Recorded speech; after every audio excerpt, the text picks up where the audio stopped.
Good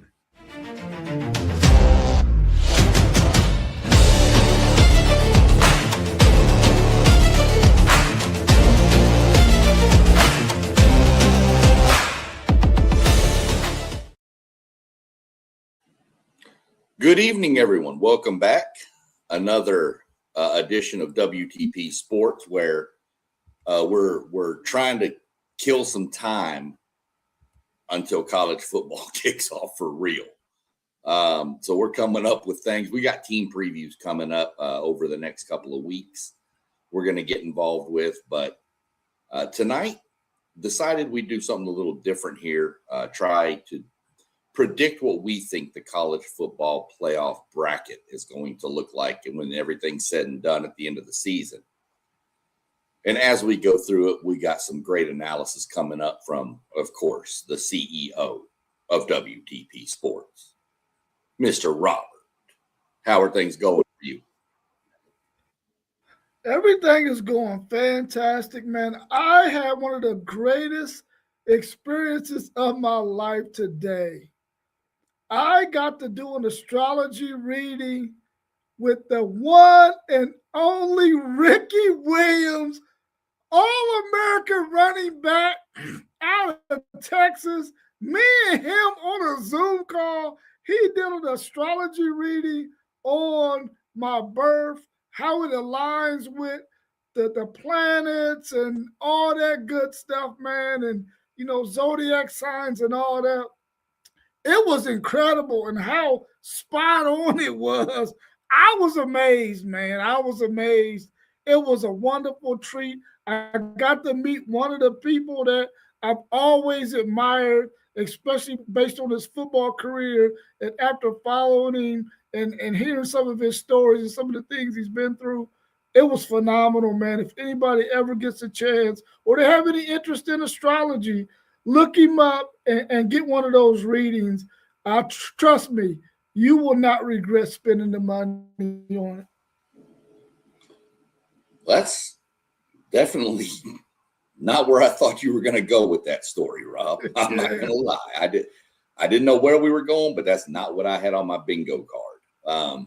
You should have told him to join for the Texas preview show, man. He's probably got some good insight. For sure. But before we get into the brackets, we have been graced with the presence of the COO, Mr. Postgame. What's going on with you? I was wondering about your new schedule, and I was like, man, I hope he makes it. But I just didn't know about your new schedule, so I'm very blessed that you are here tonight to do this with us. Low post, mid post, high post game sports. Man, I'm so excited to be back on with y'all, man. I missed y'all. How y'all doing tonight? Doing well. So, like I was saying a minute ago, this is something we're doing just to see how well we can look into the future, where Rob might be spot on. He done talked to Ricky Williams about it, so he's got the heads up on it. But without further ado, we're going to go ahead and bring Robert's bracket up, and we'll kind of look at it and give our analysis on what Mr. Rob had to say. So here comes his bracket. And I'll let you run through your matchups, Rob. You go ahead and go through those, and then we'll see what happens.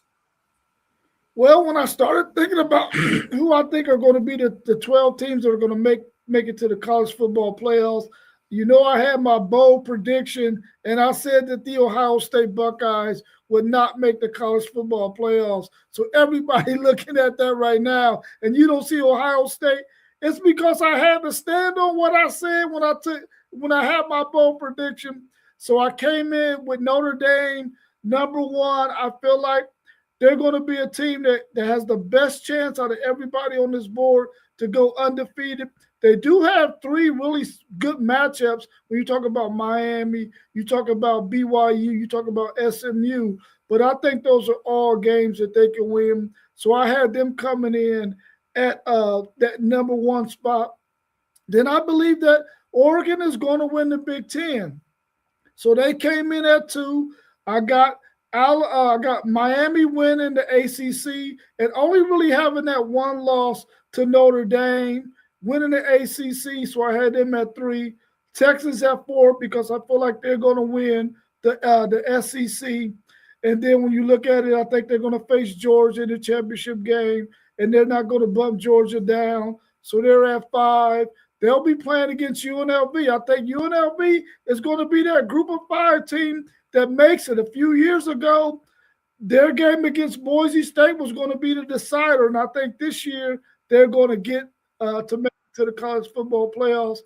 Then at 6, I had Indiana. I feel like Indiana is going to probably come in 3rd in the Big Ten. They're going to be really, really good. Their only loss is probably going to be to Ohio State, and I think they're going to be able to get that 6th spot playing against SMU, who I believe will be playing Miami for the ACC championship game. Texas Tech will win the Big 12, even though I picked BYU to win it. I just feel like Texas Tech is probably going to go undefeated 12-0 and have a higher ranking than BYU, who they'll face in that first round in another probably matchup of the Big 12 championship game. And then I finished with number 8 and 9 being Texas A&M. And USC finally making it into the college football playoffs. That's my hopes and dreams. That's why I got USC on the board. Like it. Before we move any further with some analysis, let's go ahead and welcome in the man who is always on the move. Always. I never know where this dude's going to be. But he's here with us tonight, and we're glad to have him. What's up, Mossberg? How are things going for you? How's it going, everybody? It's good to see all the screens. Doing pretty good today. Man, I just been, like you said, man, busy here, there, doing a little bit of everything. And as I told a customer I had the other day, he came with his twin daughter. I didn't know which one it was. I told them I would definitely send a shout out on a podcast. And I appreciate y'all coming and all the support that the posts come through the KTs as well as the Waffle House. I appreciate all the support and especially the subscribes and the edits and everyone that's been reaching out and tuning in as well. But it's definitely good to see the guys, man. I feel like it's been a while, but I'm definitely great to be here this evening and to see you all as well. For sure. Glad you could make it in. So, yeah, I mean, you got any thoughts on his matchups he's going to have over here post-game? Yeah, really interesting bracket. I know Mr. Brown has a lot of college football knowledge, but I'm interested in the USC and not Ohio State. What's the reason for that pick, Mr. Brown? You know, I really feel like Ohio State has a really, really tough schedule, and I think that they're going to probably lose 3 games, if not 4 of those games this year. And I wanted to stick to my bold prediction that Ohio State was not going to make it. So I had to put another Big Ten team in there, and I didn't think it would be Michigan, so I went with USC. I do really feel like Ohio State is going to have a tough road to travel to make it to the college football playoffs, one of the toughest. I know they got a really tough schedule. They play Texas. If they drop that game, the percentage of them making it to the college football playoffs goes down dramatically. And then you know they still have to face Oregon. They still have to face Indiana. They still have to face USC. And they still have to face Michigan. So those are 5 games that Ohio State could possibly lose 3 of those and probably be on the outside looking in, especially if they lose to USC. So I think there's a really good chance that Ohio State may not make the college football playoffs. You know what? I don't have a problem with that, Mr. Brown, because it's like this. People may disagree with your pick, but guess what? He just broke it down and explained why he doesn't have Ohio State making the playoffs. So anybody in the chat, anybody listening, you may disagree with us, but rest assured the work has been put in to come up with our decision making for sure. 100%. We didn't just scribble some names down and pull them out of a hat here. That's why everybody had their own bracket in their own stuff, so everybody could have their own reasoning as to why. Mossberg, what thoughts you got on his 12?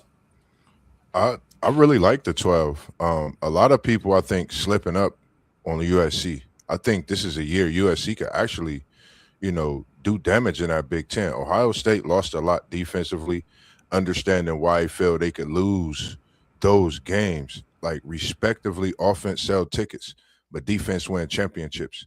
Defense gets you games that you win on a road. That game with USC and Ohio State, that's Halloween in the Coliseum. That's going to be a dynamic game. That's going to be a game where you're talking about Halloween costumes out, the whole nine.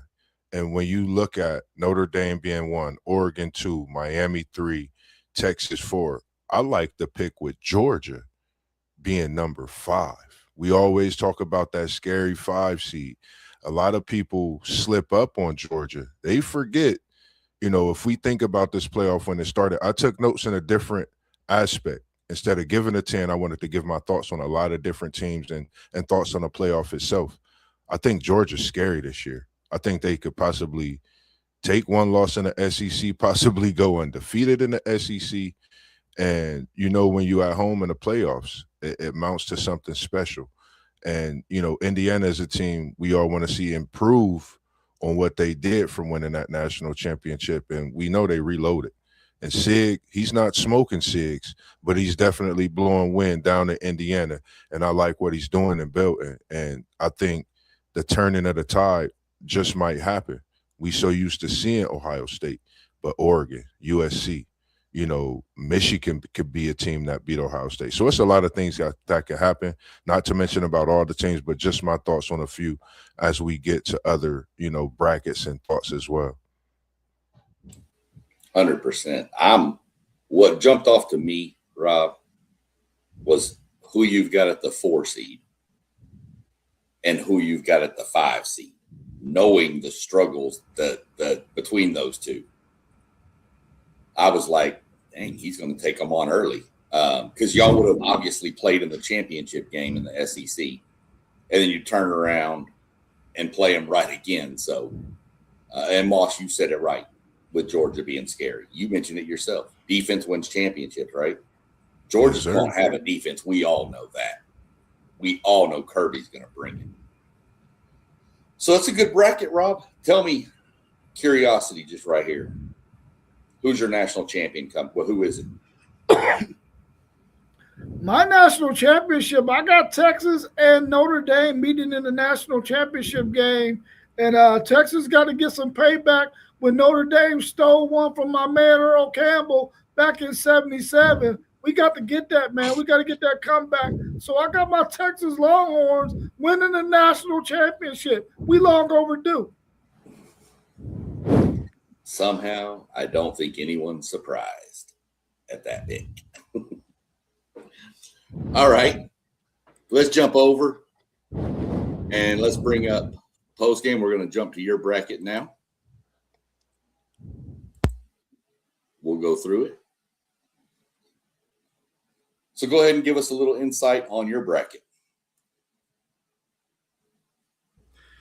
Yeah, man, I'm excited about this bracket. My top 4 seeds being the Irish, the Texas Longhorns. I think they get the job done and win the SEC this year. The Oregon Ducks are going to win the Big Ten. And, of course, I think it's unanimous that Miami wins the ACC. Really excited about those 4 teams. For my money to begin the season, these are the best 4 teams in college football. You got Georgia and the group of 5 team, Boise State. I really like this Boise State team. Listen, one thing about Boise State, they'll be in the Pac-12 this year. They're gunning for their 4th straight conference championship game. And why did I pick Boise State? I love their two-headed monster at running back. I think their running game is going to be stupendous. They combined for almost 2,000 yards and almost 20 touchdowns last year. I think they'll continue to roll running the ball.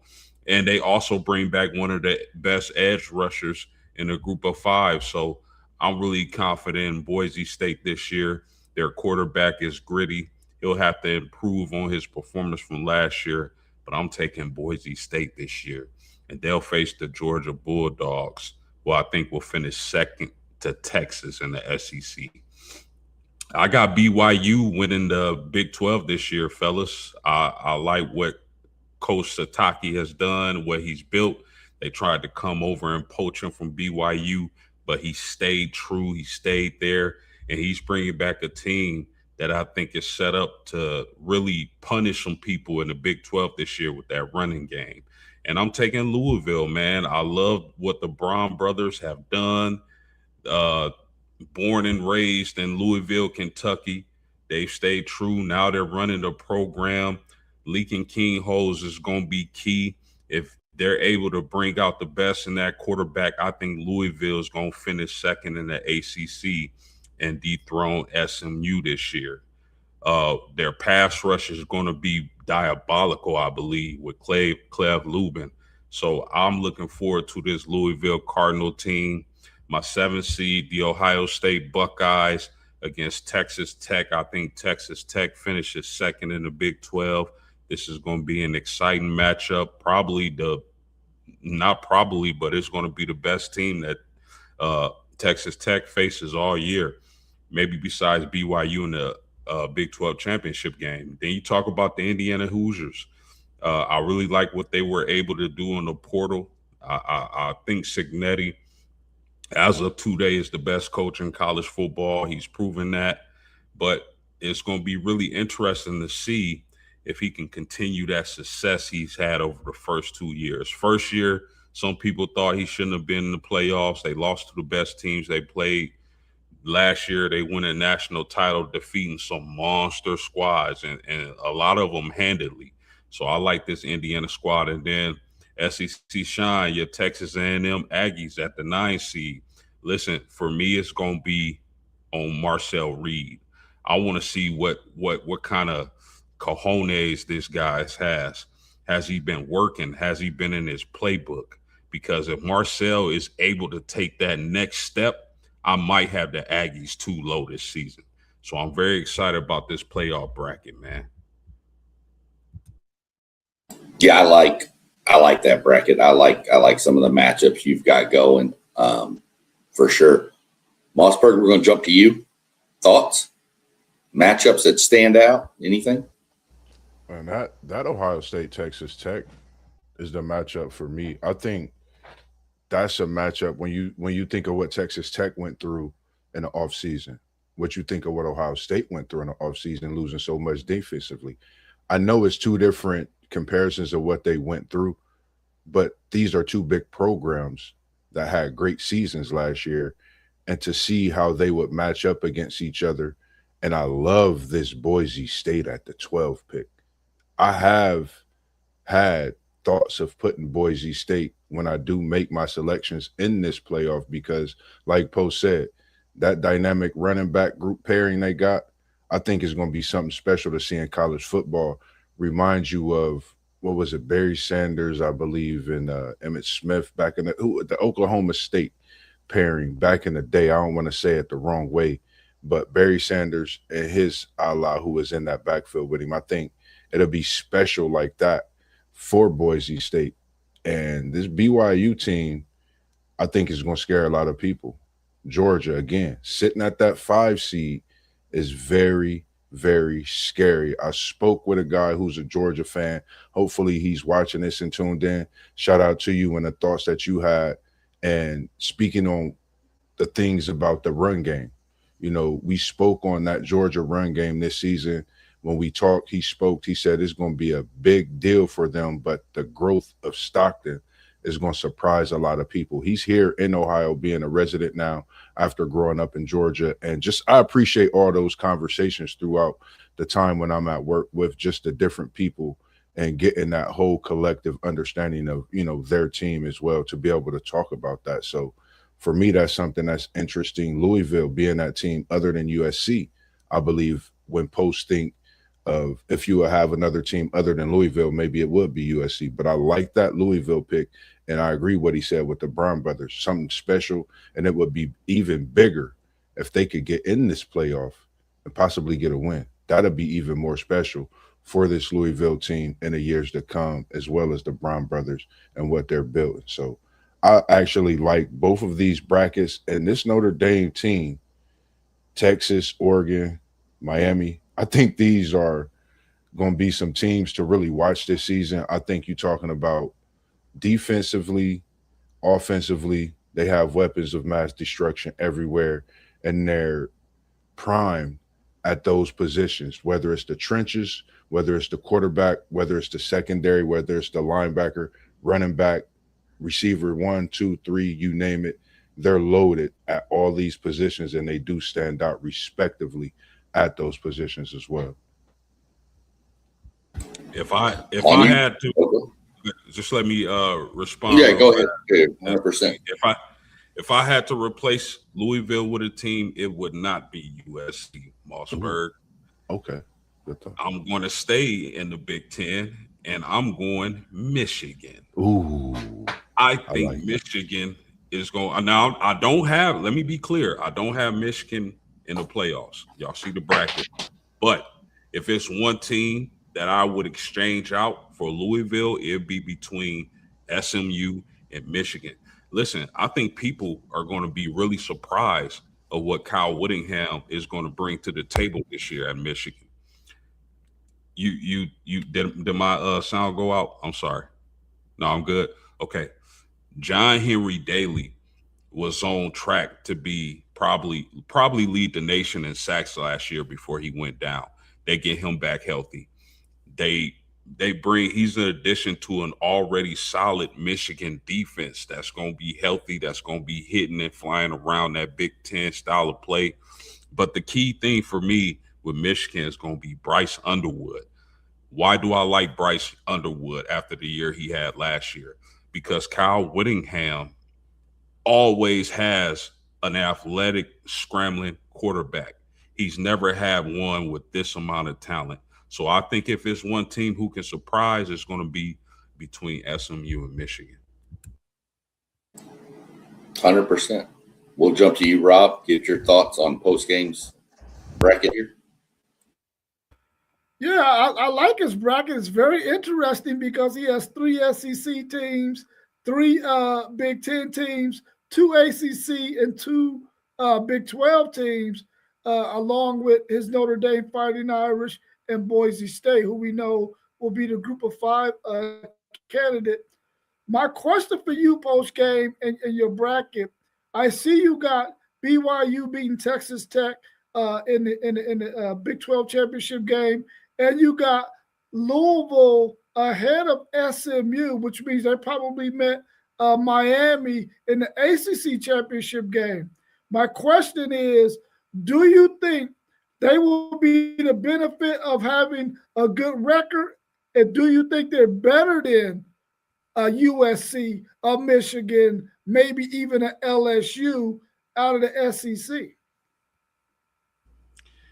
Yeah, they certainly have a shot, Rob, and I'm not putting it past. I'm not sure. I don't have the schedule pulled up. I'm not sure if Louisville plays Miami in the regular season, but let's not forget Louisville took out Miami last year. I think this Louisville team is better this year. Now, I'm not saying they're better than Miami, but I really like what I see from the Brown brothers in that Louisville squad. I don't think they'll have a devastating defense, but I think they'll have one of those defenses where if their offense is clicking, they're going to unleash those 2 pass rushers on opposing teams. And I think that's going to wreak havoc in the ACC this year. So that's why I have Louisville slightly ahead of SMU. I'm trying to pull it up. I don't believe Louisville plays Miami. I don't think Miami plays SMU either. So no, they don't. They don't get Miami. I'm looking at. No, go ahead. Because you got. You're good. Go ahead. No, go ahead. You jump in. Go. I was just going to think about I see you got Texas at 2 with that. The way they doing the SEC, my thought post, I think we really have the same thoughts on this. Shout out to the hometown Heen, being a part of that Texas linebacking core. And I think he's going to bring something dynamic to that defense. I think, for me, my question would be, is this a season that Texas really put it all together, with what they have? This is what, year 3, 4, with Sark, over at Texas. I think this is a big year. I think 5. I think this is a big year. When you think about what he's been able to do, thinking about the playoffs, just the appearances and, having Arch, but then bringing in him in a way a lot of things have been going, Simmons, you name it. So Texas being this high, do you have a feeling that they could really run through this SEC gauntlet of a schedule we know they got to face? Well, I've said it on earlier streams. I like how this team is constructed. I really like the running backs they were able to get in the portal, Raleigh Brown, Hollywood Smothers, and then you pair that or you parlay that with the legs of Arch Manning. I know everybody is excited about the wide receivers at Texas, and rightfully so, but I think their bread and butter this year is going to be running the ball. And if they get a lead on these teams in the SEC, they're going to release a ferocious pass rush on them that I don't think too many offensive lines in the country can withstand. So I'm really looking forward to this Texas team. But again, I'm banking on the running game from Texas this year. I agree. I think I'm with you on that too. I really like what they got in that backfield. Like you said, the additions of Hollywood Smothers. I'm looking at Terry the third. Another guy that's came in for Texas. I think he's going to be special. So, that top 4 you got, like I said, I really like it. Notre Dame, Texas, Oregon, Miami, Oregon. I think this could be a year for them too, where they really run through that Big Ten. So, I just like your bracket. Just don't know, but I like that Boise State at 12, especially for sure. Let just real quick before you move on, SEC, if you don't mind, let me read off Louisville's schedule, fellas. Of course, the first game of the season, September 6th, they have an away matchup with Mississippi. That's going to tell us a lot. Then Villanova, SMU is a key game. After that, Wake Forest, NC State, Florida State, Syracuse, Stanford, Georgia Tech, North Carolina, Pittsburgh, and Kentucky. Now, of course, there's some teams in there who can win a game on any Saturday in the ACC when you talk about the ACC conference. But I think they have a favorable schedule. They got a couple tough games, and if that offense plays up to its potential, I definitely can see Louisville making the playoffs. Yeah. I mean, that's spot on. Louisville's schedule is laid out for them. More so than SMU and not Miami. Miami has a really good draw. But Louisville, I said it earlier myself too. Louisville SMU game is going to decide second place in the ACC, in my mind. Winner of that game is getting Miami in the championship game. And that's just the way I look at that. I like the bracket. I like the Boise State call. I was torn on mine with Boise State and UNLV. We'll reveal that here in a minute. SEC shine. That group of five. Listen, UNLV is one. Navy is one. Boise State is one. Memphis is one. SMU is one. Or James Madison is one. Hawaii is one. Bro, that race is going to be exciting. I think this is going to be one of the best group of 5 races we've ever seen, to be honest with you. And I mean, I don't think it really is going to matter who gets it. I mean, they're going to be fodder for the number 5 seed anyway. But I think it's going to be fun to watch, kind of like it was last year with Navy and North Texas and USF all coming down. And so I think it's going to be a really exciting watch. But I like the bracket, like some of the potential matchups you've got going. I knew you'd have BYU in there beating Tech. You've been really high on BYU every stream we've had. Some good matchups. Some matchups we don't see often. Ohio State, Texas Tech, Indiana, A&M, BYU, Louisville. That's what I like about doing this, is because you're projecting and it gives us matchups that we can dream on and go, I'd like to see that. Who wouldn't want to see Ohio State's offense against that Tech defense? You know, we'll see how it plays out. So, same question I gave Rob at the end: national championship game and winner. Michigan has their national championship. Then Ohio State got a national championship. Then IU got a national championship.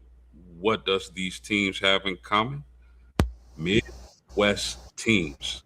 The Midwest is going to take the national championship home for a fourth straight season. And this time, fellas, it's coming to South Bend, where I was born and raised, under that golden dome. The Fighting Irish of Notre Dame defeat Texas. Oh no, they can't play Texas. They can. The bracket didn't put 1, 2, 3, 4 in order. Oh, where they would okay. be. Okay, got you. The Fighting Irish of Notre Dame defeats Mr. Brown's Texas Longhorns in the national championship game. A fourth straight championship to the Midwest. Let's go. Ooh. Again, I don't think anybody would not have seen that prediction coming. Not even saying it's homerism based between you. With Rob, it is, but not with postgame. Rob is always homerism for Texas. We know that. But we live with it. It is what it is. Yeah, good bracket. Before we move on to the next bracket, which is mine, I'm going to let Mossberg take center stage and just kind of give me what you thought. I mean, I know you were busy with a bunch going on, didn't have a chance to get the 12 sent over to me. That's fine. No big deal. Go ahead and just run through some matchups you see in the playoffs that could happen and that you're looking forward to. I actually, when I was writing down, it was really tough to determine a 12 for me. So, you know, that was the real main thing that I went with, wanting to break some things down. I see so far, waiting to get to yours, nobody picked LSU. I think LSU could be a team to watch. Just my thoughts. I think they could be a team that could sneak in. The SEC is loaded. The Big Ten is loaded. I singly only have Power 5, Boise State. I'm looking at my paper right here. I have Notre Dame, only independent. Big 12, I have BYU and Texas Tech. The Big Ten, I actually have 5 different teams. You know, Ohio State, Indiana, Oregon, USC, Michigan. And then in the SEC, I already said LSU. I also have Bama, Texas, Texas A&M, Ole Miss, and Oklahoma. And then over in the ACC, I had Miami, I had SMU, but I had a shocker, and that's that Clemson team. A lot of people is not thinking about when it comes to Dabo. The ACC, I think, is going to be a conference to watch this year. As we all know, it kind of shook things up in these 12-team playoffs in these first few years, along with, of course, my homerism with my Seminoles. You know, if we could come in somewhere and snag something out the air and be ready for that preview Sunday, Monday evening for sure. And then I picked Louisville as well. I did have Louisville down in that ACC. So, you know, when you think about it, it makes me think about when we've always talked about having that 24-team playoff or having 16. When you jot it down, it's really hard to determine. And when I get headaches, I kind of step back. And that's what I had to do after writing things down. I said, I'm going to just do what I do and talk my talk a little bit because it's easier for me. And I think LSU, Oklahoma, I think Michigan and USC are the teams to watch. When you talk about SEC, when you talk about Big Ten, when you talk about Big 12, I think this could be BYU's year. ACC, Clemson and Louisville. 2 teams that had seasons last year we wasn't expecting, thinking it could go a different way. But I think this is a year where they show a lot of progress in what they're doing as well. And I think, like Poe said, this Boise State team is rocking. They've been doing it for a long time. And I think they're going to be back with a vengeance trying to get in that playoff as they started and surprised people that first year with the 12. and Notre Dame. Preseason #1 at one point, but playoff picture, everybody has them at #1 and even champions. And as I said, man, it's nothing like it until you go visit and see certain places. And for me, that's what it was. That's why I speak so highly. And I can agree and know and understand what the feeling is like down there for Post.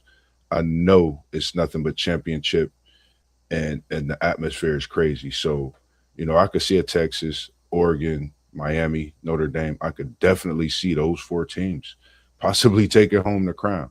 And that Midwest, we definitely doing our thing. So make sure you keep it Midwest as we are. WTP Sports in the Midwest also. Yeah, really good takes. I mean, you're 100% right, Moss. I mean, we could have done 16-team playoff bracket, and we still would have been thinking we left some teams out, guys. We all know that. But we're at 12. Let's stick with 12. Let's see how good we can do. Kind of shotgun your Clemson take. That's what we're here for, though. Takes. I mean, Rob's got Ohio State missing the playoffs. You had Carolina winning the division last year. I mean, this is what we do. We give our opinions and our thoughts, and we stand by them. You're a little higher on Clemson than I think many of us are. But you know what? We could be dead wrong, and Clemson could run the table. We don't know. I'm put LSU in there this year, too. I'm going to put LSU in as a playoff team. That's the only thing. We can't do any voting for Lane quitting. We can't do anything for him. Put them in. No, I don't blame you. They're loaded. You're 100% right. And we're going to find out about them in week 4 ourselves. Any thoughts on Post or Rob on anything Moss brought up, some of the teams to watch or anything? Yeah, I'm interested in Oklahoma, because I think Brent Venables is in a critical year. I think that defense is going to be nasty like it normally is, but they gotta mature. I think their offense has been mature or bust, and they got a couple of players. They definitely need to be able to run the ball. But for me, Oklahoma is a really interesting team because, I mean, they could really, shake up the playoff brackets if they're able to be successful. Now, that early game against Michigan, for me, Oklahoma and Michigan, is going to tell a lot. But Oklahoma, for me, is a really interesting team, as well as LSU, man. I mean, LSU has a roster that is just as talented as anybody, if not more. How quick are they able to gel, bring that together? First year, a lot of transfers after a terrible year under Brian Kelly. So LSU is going to be another interesting team out of that SEC. Those two teams, Oklahoma and LSU, are extremely interesting in my eye, and I got my eyes on them. Yeah, when Mossberg started talking about how interesting the ACC is going to be, and it's going to be really, really interesting. It's going to be so interesting that it's possible that they only get their champion in there, and we realize that maybe a Michigan creeps in there, maybe a USC, maybe a LSU, maybe a fourth team either in the Big 10 or the SEC gets in over having two teams from the ACC. Because I really feel like when you talk about that Louisville team especially, they get two SEC teams, the front end and the back end. What are they looking like by the time they play Kentucky in their last game? Are they beat up? Are they mangled?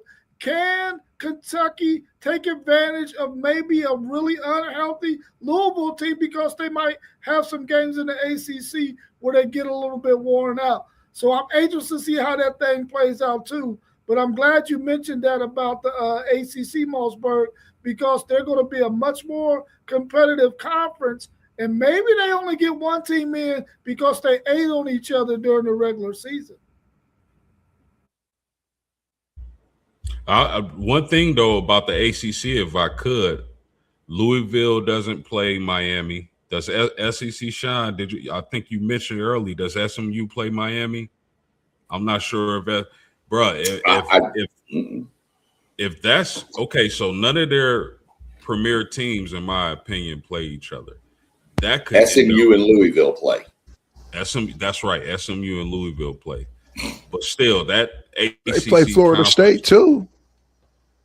well, you haven't said a word about Florida Nah, State you since good. last You year, good. so I don't know what to expect from the Seminoles, dog. I can't wait for your preview.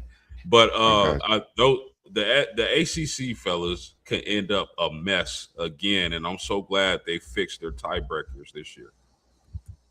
I'm glad you asked that question too, Post, because like for me, SMU, Miami, Louisville, I think that SMU Louisville game is going to determine so much within this ACC. Like you think everybody right now, of course, has Miami. I'm going with SMU, to win the ACC. The reason why is just think of that year that everybody had Miami winning and the struggle they had to get to that first playoff. So for me, I think SMU can beat Louisville, and Louisville could be that team that gains off of that loss to SMU and that gauntlet that Miami had to go through. They still got to play y'all. They still got to play Duke. They got teams that they have to play on their schedule, and it's not going to be no cakewalk for Miami. When you think about Clemson, Florida State, Pittsburgh, North Carolina, Notre Dame, Duke, Virginia Tech, that's a gauntlet for the ACC with having that one non-conference game playing Notre Dame. So just think, will, the season for Miami go up or down when you think about that game with Louisville early, that SMU Louisville game early in the season, how can that be effective in this conference? I think that's a big game to look at down the road, because if Miami chokes or have a hiccup, I think it fares out to SMU or Louisville possibly getting in as well. And that's why I said I like the way you had the two teams from the ACC and the different conferences matching up with those three as well on your bracket also. Yeah, it's artistically incredible. Glad to see everybody. Thanks to everybody that's been in the chat too. Appreciate it. Dropping your stuff and your questions and all your comments and stuff y'all have. But artistically incredible made a great point. Non-conference, but BYU Notre Dame and SMU Notre Dame are going to be really interesting games too. Do y'all travel to Provo, Post? We do travel to Provo. Yeah, y'all get SMU at home. Yeah. To me, every team should have at least three challenging games on their schedule. And I think Notre Dame accomplished that this season. A lot of people will say, Notre Dame doesn't play anybody. Look, SMU, BYU, and Miami are all in the top 25 AP poll.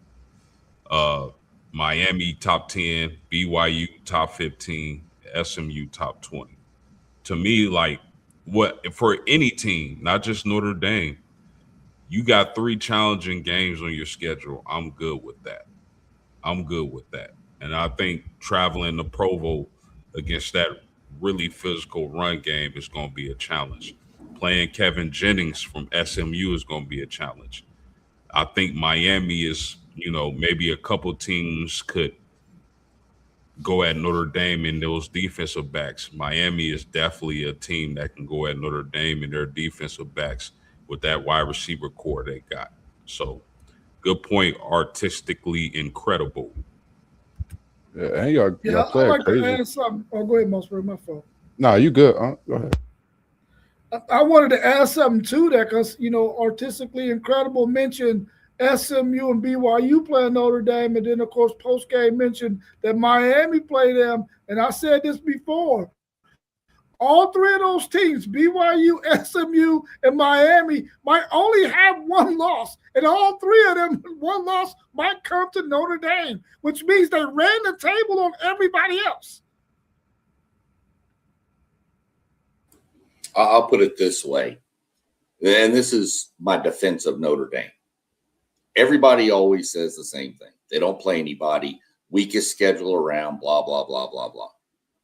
They're playing three tough games, at least, right? Notre Dame, we've mentioned those.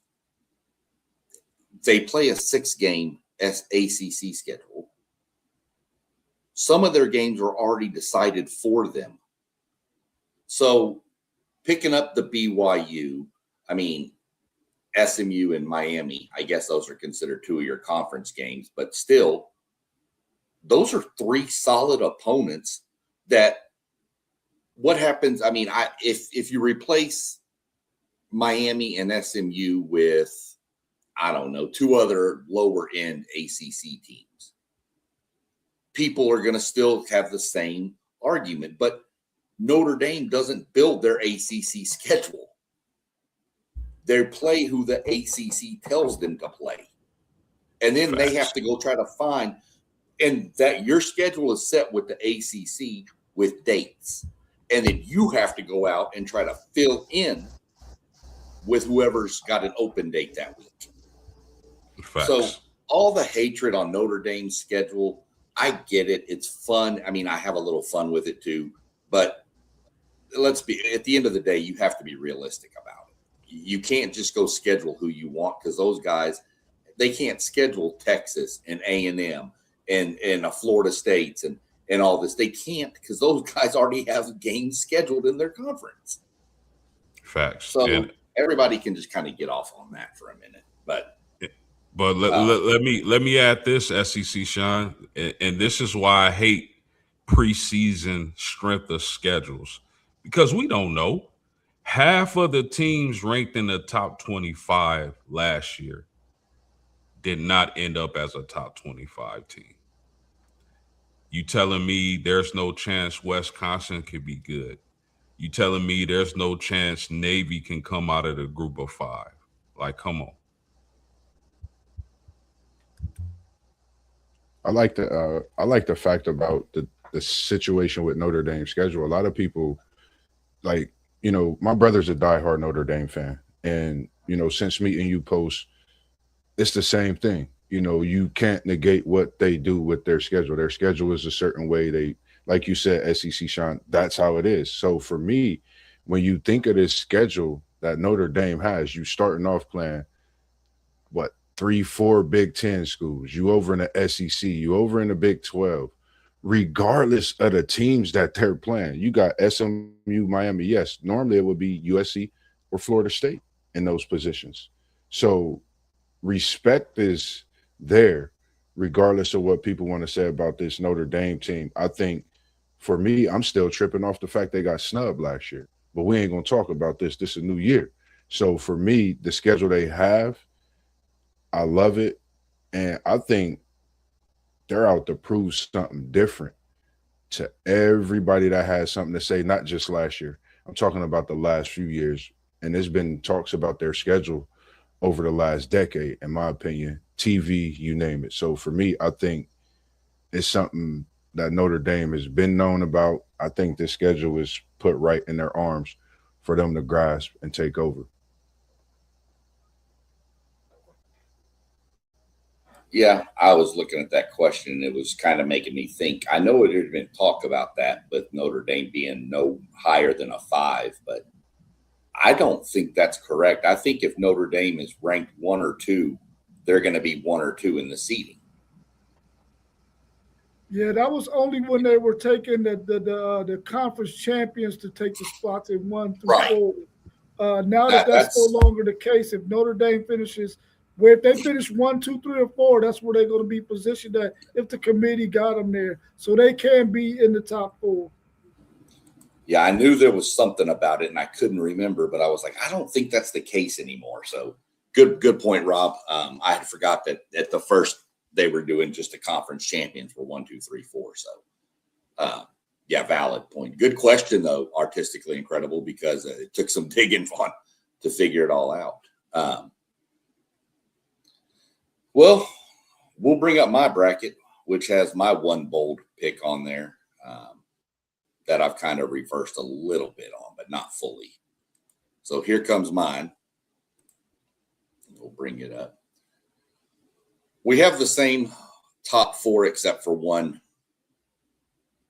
And I can't put Texas over Georgia. I just can't do it until they beat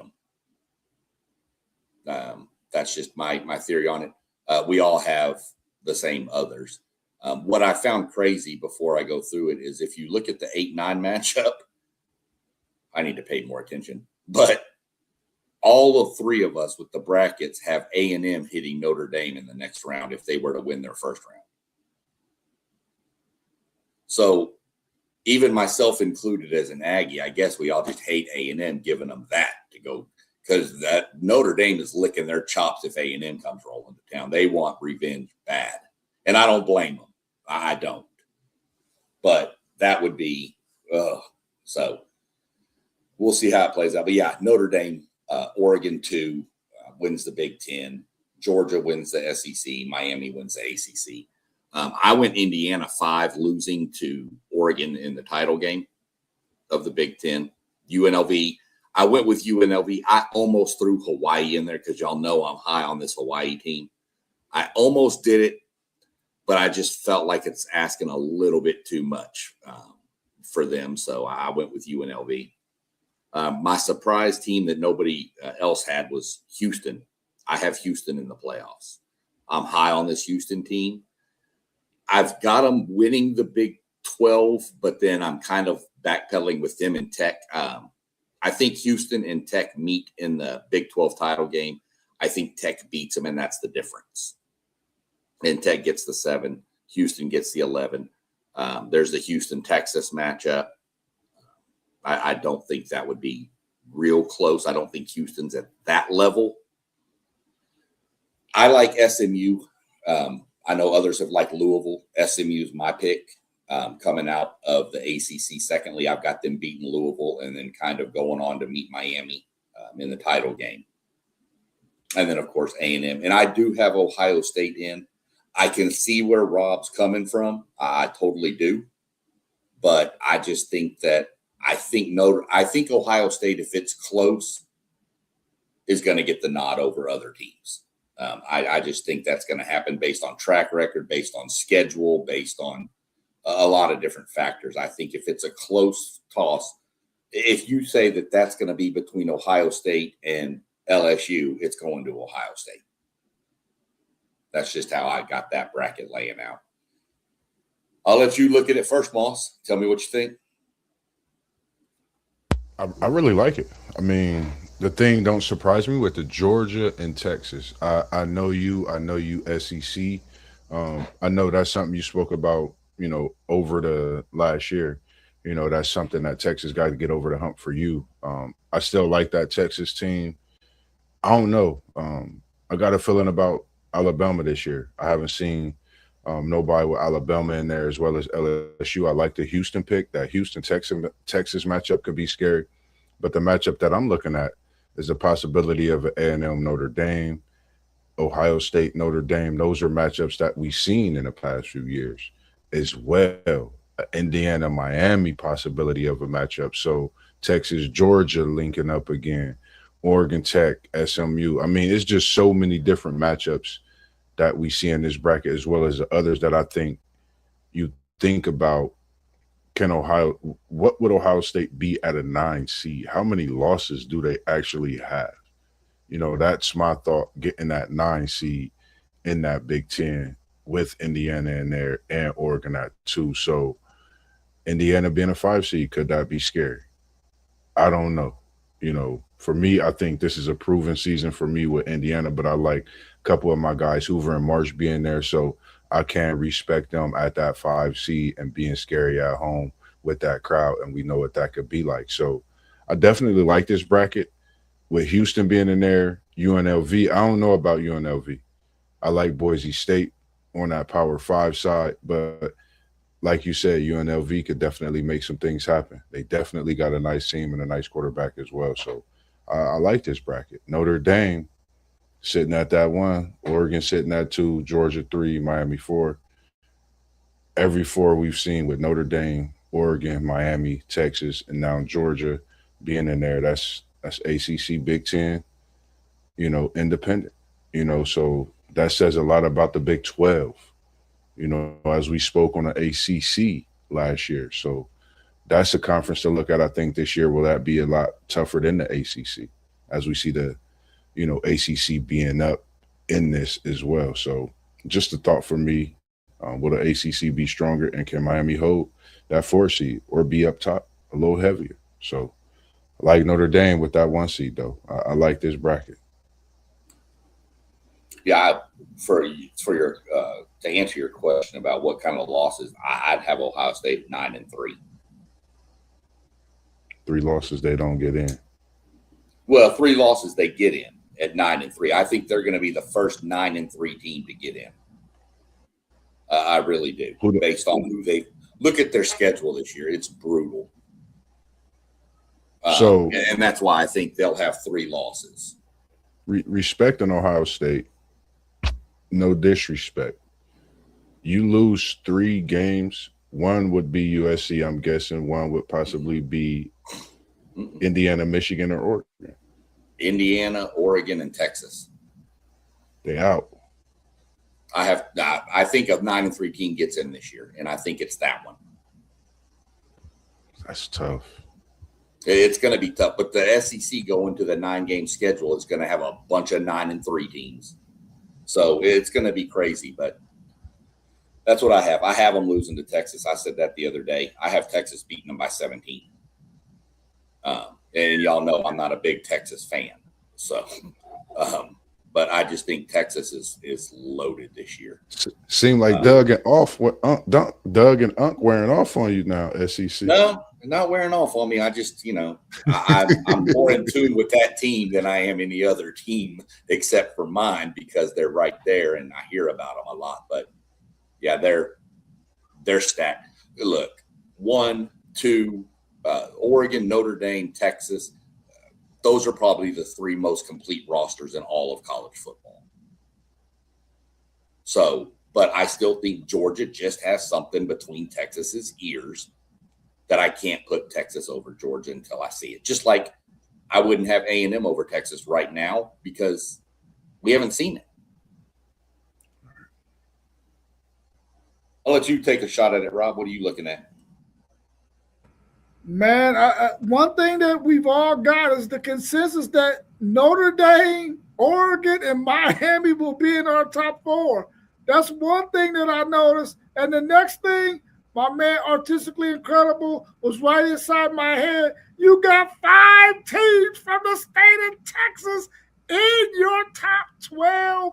I know the state of Texas is going to be doing double backflips because they get to see 5 of their teams from the state in those games, and 2 of them are 2 games are matchups between Texas teams. You got Texas and Houston. You got Texas Tech and SMU. Man, I know the state of Texas is going to be going ham. And if A&M can pop Ohio State, boy, they're going to be dancing in their birthday suit, bro. I like your bracket. I really feel like if Ohio State does have 3 losses, there's so many teams with so many weak schedules that's going to finish 11-1 or 10-2 that's going to make their championship game that they're going to probably have to leave Ohio State out. Not because they're better than Ohio State, but simply because their record is better. And I said this a million times. I hate that. Yeah, I realized that after I put my bracket together. I went, well, I'm going to catch hell for this. But, welcome to conference realignment. It just so happens that they're all spread out now. I mean, it's not 15 years ago where you had all of them in the Big 12 together. So, plus, remember, there's 50 colleges in the state of Texas that play football. So there's a little bit of college ball going. But I realized it when I did it, and I was like, yeah, this is gonna go over not real well. But like I said, when you look at the conferences, Tech, Big 12, SMU, ACC, Houston, Big 12. Notice I left BYU out because I've got Houston in. Texas and Texas A&M. I honestly feel those are them. So that's why I went with it. What are you looking at post game? What caught your eye there besides maybe the matchup with A&M? Oh, well, this is what caught my eyes. This is clear Texas bias. And I expected that from you, Mr. SEC Sean, seeing as that you're a son of Texas. So I understand that, my man.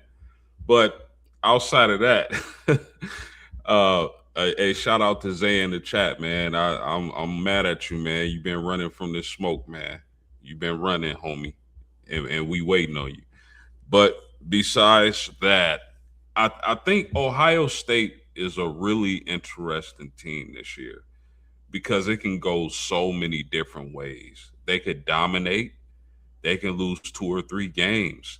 But looking at their schedule, fellas, a lot of people are mentioning 3 matchups. I see like 5. They got Texas, they got Indiana, they got USC, Oregon, and we can't sleep on the Michigan game because it's a rivalry game. So, I mean, Ohio State is a really interesting team this year. Me personally, I don't have them losing those many games. You guys make great arguments, as Rob did earlier in the stream against Ohio State making the playoffs. They don't have a lot of room for error with that schedule. I think that Houston and Texas, if Houston has the type of season that SEC Sean is projecting, that's going to be a really interesting matchup as well. I like this bracket. Little heavy on the Texas barbecue sauce, but it is what it is. It's still a great bracket. So, but outside of that, man, I really like this bracket. Yeah. I just went, like I said, I went with what I felt, and with some of the predictions I'd already made on previous streams, I wasn't going to backtrack on them. Championship game, unfortunately, it's not coming to the SEC this year again. But it's not coming to the Midwest either. It's going south to Florida. I have Miami in a rematch with Notre Dame. And Notre Dame gets them in the regular season. Miami gets them in the they can't meet in the championship game. Somebody refresh that. My bracket, I forgot, is off. So we'll go. I had Miami, Notre Dame, but I'll have to flip it, and I'm going to go Miami, Oregon. And we'll go Miami over Oregon in the championship game after. Yeah, that's what we're going to go with. Miami will beat Notre Dame in the semifinal. Oregon beats Georgia, and then Miami beats Oregon. We're going to take it down to South Beach. Since LeBron's not down there, somebody else can get him a ring. So that's where I'm going with that. And we see Zay in the chat. What he have to say? Who he put his top 4 out there somewhere. I got to find it. There it is. He just sent in his top 4: Oregon, Notre Dame, Miami, Ohio State. I mean, look, Ohio State, you said it, Post, they could go 1 or 2 ways. They can either run the table or it could just spiral quick. So, let's see. What's this? Hey, I told y'all Ohio State was going to be one when them polls released, though. Yeah. That's a question I want to ask everybody real quick when the polls came out, because there was a piece of history in that poll, a couple of them. So this is the first time since 2015 that no SEC team got a first place vote. How shocking is that as loaded as Texas is and as Georgia's being Georgia, that they didn't even get, either one of them didn't even get a first place vote. How shocked were y'all by that? I ain't gonna lie, I wasn't shocked because you got Notre Dame, you got Oregon, you got Miami, and I mean that's where all your number 1 votes probably was gonna go. I'm honestly not shocked. The Big Ten's been doing what they do. If you think about it, these last few years, and you know, since this when you think about the playoff, SEC is running the table and everything when it comes to appearances, wins, all of those accolades. But when it comes to wins, it's spread out through the conferences. And it honestly didn't shock me. Could this be another way of the tides turning, possibly as well? And then if an SEC team don't win this year, it won't surprise me coming into next year that they wouldn't get no first place votes based on the reload of some of these teams as well. So, this is just something to think about. Could the tides really be turning? With this NIL being a big part of things, that alumni, you're starting to see it in a lot of these schools as well.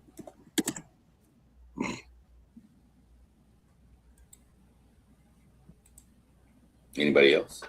No, Rob, you were shocked that Texas didn't get a vote? No, I wasn't shocked because like what Mossberg said, when you look at that roster that Notre Dame has, it's unbelievable. You look at that roster that Oregon has, it's unbelievable. Miami, Ohio State, all of them have really, really, really good rosters, and only so many of those 4 teams can get first place votes. So I wasn't shocked by it. But at the same time, I still feel like the SEC is the best conference in college football. No, listen, 50% of their games came down to 1-score games. Guess how many 1-score games Indiana had last year? 2. Guess how many the Ohio State Buckeyes had? I think they had 3. That goes to show that the level of competition in the Big Ten is bunk unless it's at the top. I mean, am I shocked no SEC team got a first place vote? I don't know. I don't know. I mean, I believe Texas and Georgia are definitely worthy of first place votes. But I mean, like Rob just broke it down, like Mossberg broke it down. Oregon, Ohio State, Notre Dame, these teams, Miami, these teams are extremely talented. And the truth of the matter is, the SEC hasn't gotten it done the last few years. They're on the clock. The SEC has to get it done this year. They can't go all these, 4 or 5 years without a national championship. So the SEC, 4 years without a natty. The SEC is on the clock. The only reason I found it shocking was because of all the stuff we keep hearing about Texas and their roster. That out of all the voters, 69 of them, not one gave them a vote. That's what caught me shocked. The hype around Texas and even Georgia being good. I would have thought Texas would have got a first place vote over Georgia, to be honest, just because we've heard about it all. Arch Manning and Cam Coleman and all the stuff they've done. That's why out of 69, I was shocked one didn't. This is also the first time in 17 years that Bama hasn't been preseason top 10. Another crazy thing about it, SEC, not to cut you off, my bad, was You're good. Just to think about it. When we thinking of this playoff, I did a little research. Georgia is the last team from the SEC, back to back. Then before that you got Bama, LSU, Clemson, Bama, Ohio State. You have no Texas, no disrespect. So I don't think they believe in it. I think that's why this year, this is a big year for Texas. I think overall, what they did to bring in what they have and the way things are going, we talk about Sark not really being on a hot seat. I think his seat get a little sturdy, New York City style, if they don't get the job done this year. I think they have to win the SEC at least this year for people not to start talking in a different tone when you talk about Texas and what they've been able to do and reload. I think they reloaded and to have what you have coming back as well. When you think of Notre Dame, like you say, Oregon, Miami, of course you think of Texas, but the question is, are they going to go out and put it together? We've heard so much from before Arch's arrival, and now he's been arrived and he's been there, you know. So is this that year? That's just the things that I think about when you mention, are we surprised about that SEC? And even when you speak on Texas, but I feel like this could be that year where they break out and show us some things that when Colt McCoy took that team down and them big game winning drives as well in that year. I think 2012, 15, I forget. I don't know what year I'm talking about. And they got that big win in the young type of years as well. Yeah, Go ahead. You're good. I just want to add, I don't think Texas has to win the SEC. I do think they will. I personally think Texas will win the SEC, but I don't think they have to win the SEC. I think they have to make the playoffs. Yeah, I'll be before Rob can even jump in. I'll jump in and tell you, Texas, and I know you'll agree, Rob, has had some of the best rosters that has flat just underachieved. They've had a few of those years. I can go back to the Herman years, to the Strong years. Oh, Texas, and then they 5-7. So I see your point, but I'm just based on the hype that not 1 out of 69 even did anything for them. That's what just blew me away. And it's true. We're on the SEC is on the clock post. You're right. But I don't like to bring up history, so I won't bring it up. But I mean, since the playoffs, it's been pretty heavy dominated by the SEC. So, but times change, portals change, NIL changed a lot. I mean, did anybody raise your hand if 5 years ago I'd have told you Indiana's going to win a national championship in football? Would any of you have raised your hand? Not a soul. It's all changed. And to speak on that, when you say the SEC, if we think about how long the playoff era has been going on, just think of the era and how many titles the SEC got. They have 6. Big Ten got 3 straight. I like what you said on that post. They on watch for real this year. The SEC is, I think, the conference that's on watch most because they've been known to run this when it comes to the playoff. It's SEC. But when you win 3 straight out of a conference, and I like the way you mentioned that Midwest, that NIL, that those bags are getting different, but those players are moving to where you could also play around all of those different weather elements to where that makes that difference. And when you go on to play in the heat, when you go on to play in the cold, and it's cold, they be ready for the cold. That's like being a kid and you just out there. It's like a smear to queer. So I think it's definitely something to look out for. Big Ten, get another one. I'm gonna go ahead and say it again. I think they definitely running college football for the time being right now, understanding how the playoff things happen. But that NIL makes way for players to go from being in the ACC or being in the Big Ten or SEC to switching and changing to different conferences. So, the NIL has changed a lot in these years of this playoff as well. Yep, definitely has, for sure. And you're right. Big Ten is running the game right now. But somebody else had to. The SEC was getting tired of doing it all. I mean, we only went 7 in a row at one point. Come on. And then 9 out of 13. So, I mean, we got tired. I'm just kidding. We'd love to still be winning them. But the Big Ten is running it right now. You are correct.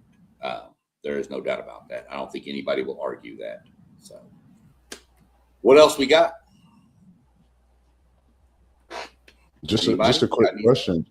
Just a quick question on, since we're talking about the college football playoff, do anybody know who has the most college playoff? I mean, the wins in the college playoff football era. Like the 12-team era?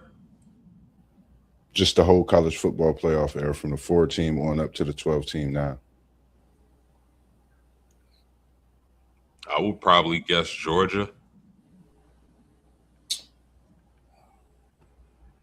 That got to be Bama, right? Because I mean, they got the most championships since the four came, right? So it got to be Bama. What's your pick, Oh yeah, that's SEC? right. The four were in the teens, the 20 teens, right? Yeah, Yeah, yeah. Yeah, it's probably Bama. What's your thoughts, SEC? it's got to be. It's got to be Bama. I mean, they had the most titles in that stretch, Yeah, but they were only playing 2 games then too, so it could have been. But I'd have to go Bama. yeah. It's Bama. Bama got 10 wins. I mean 10 wins, 9 appearances, 3 titles. SEC got the conference appearance in the most is the SEC. Conference with the most wins is the SEC, and with the most titles is the SEC. So, just to think about that, that's crazy what the NIL has done to college football, but it just gives us a perspective of being able to talk about that Power Five and how strong of Notre Dame being that independent team, seeing them on this run that they've been on with Freeman. Freeman came from the Big Ten, being at Ohio State. So it's so many different things you could look into. I think that it's great to actually think about that it's in college football now. Overall seeing the tides change and different players being able to go to different conferences and things like that. So just give us something to think about in the long run. Well, what it's done, and I think everybody here can agree, what the whole landscape of realignment, NIL, portal, all that has done is it's given us what we wanted. 8 years ago, were people not screaming, and of course we didn't know each other. I didn't know y'all back then, but wasn't everybody screaming that I'm tired of Clemson and Bama? I'm tired of this. I'm tired. And so we expanded, and now we're getting new blood in. A&M got in last year.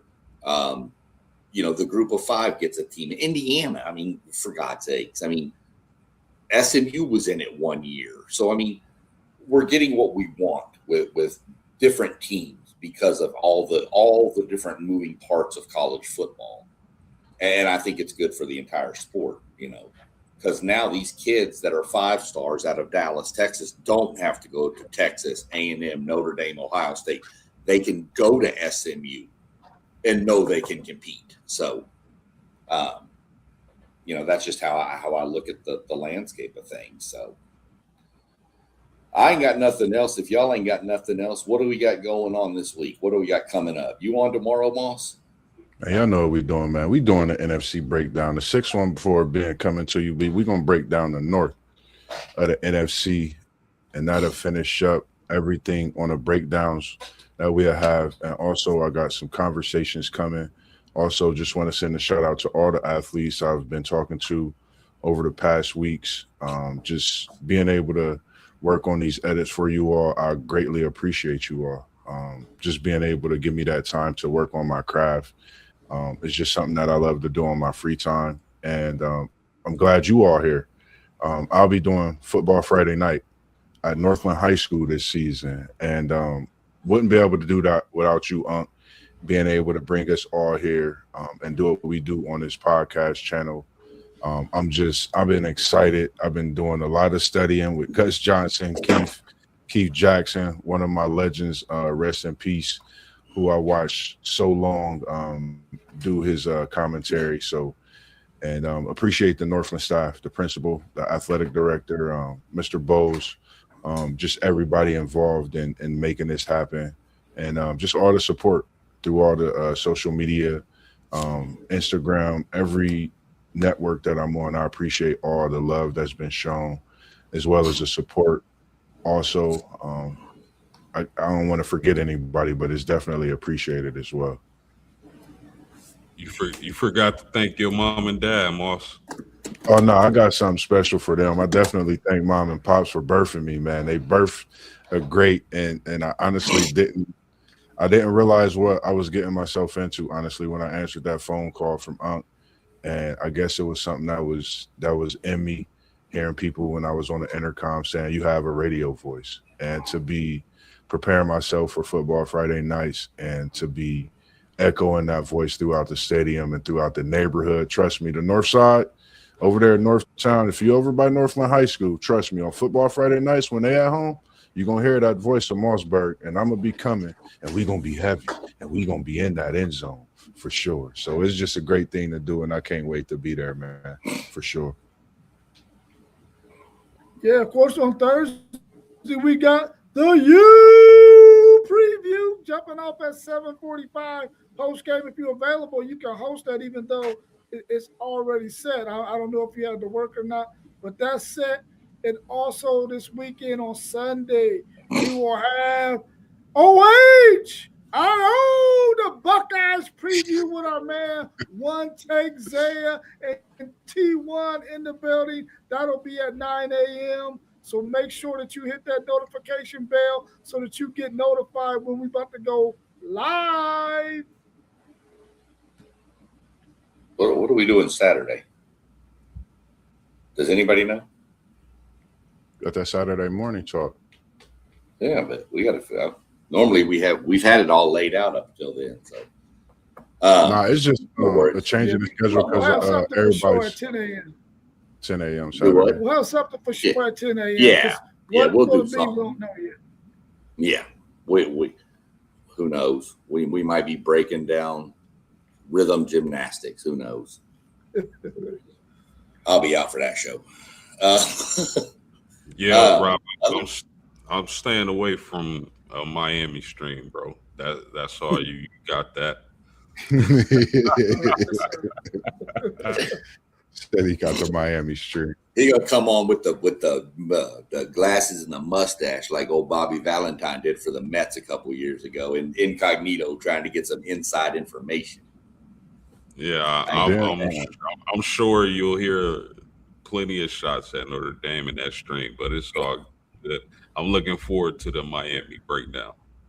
I'm pretty sure I'm going to get some shots thrown at me too on that. So, but it'll be all right. Well, at least shoot me a thumbnail then. Shoot me a thumbnail. Make sure y'all put y'all's all-time teams together because I'll be for the college football season and throughout this fall season, all the respective sports, I'll be tapping into the all-time teams talk, putting together different teams, and just having shows on different teams as well throughout that college football season to kind of keep attention as well on that Wednesday and turning some of those into that conversation with Mossberg as well. Yeah, we're gonna build an all-century team, quarter-century team from 2000 to 2025. We're gonna build a team. WTP Sports is. That's interesting. And Rob, I definitely got you, bro, if you need it. I do. All right. Well, we cruising. Had a good one. Some good takes and some good brackets out there. We'll see who comes closest to the correct prediction later, or we all might just do like I do every March and crumple it up and throw it in the trash because it's blown up. So, other than that, everybody appreciate everybody in the chat. Zay, artistically incredible. Everybody else that I might have missed while I was loading graphics. Anybody that was everybody in the chat, appreciate it. Y'all help make the show roll. Rob, Post, Mossberg, appreciate y'all and your insight and great analysis y'all provide. But everybody look up at the top and at that banner scrolling and go hit every one of those channels. Hit the like, hit the share, hit the subscribe, hit the notification bell, and you'll know when any of us go live. We're all normally on this channel, but we all do stuff on the side too. So if you want some Notre Dame, go check out Post Game and hit his bell. If you want Texas info, which I don't know why you would, but if you do, go check out Rob and his channel. And Mossberg, if you want a little bit of everything, Mossberg is where you go. You don't know if you're going to get cooking tips. You're going to get football breakdown. You don't know what you're going to get. Just go check him out and follow him and hit the bell. And I'm your guy here with doing this. And then I run some NASCAR stuff. So go check us all out. We appreciate everybody for tuning in. And gentlemen, we will see y'all on the next one. Peace. Peace.